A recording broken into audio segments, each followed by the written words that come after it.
এ জগতের সকল মা কেমন হয় তা আমার জানা নেই, তবে আমার মা এক আজব মা।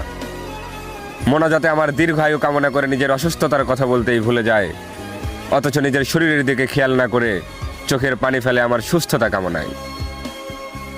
এই মিথ্যের শহরে আমার মায়ের ভালোবাসা ব্যতীত যখন সকল কিছুতে ভেজাল মেশানো, তখনও আমার মায়ের ভালোবাসাই চিরন্তর সত্য।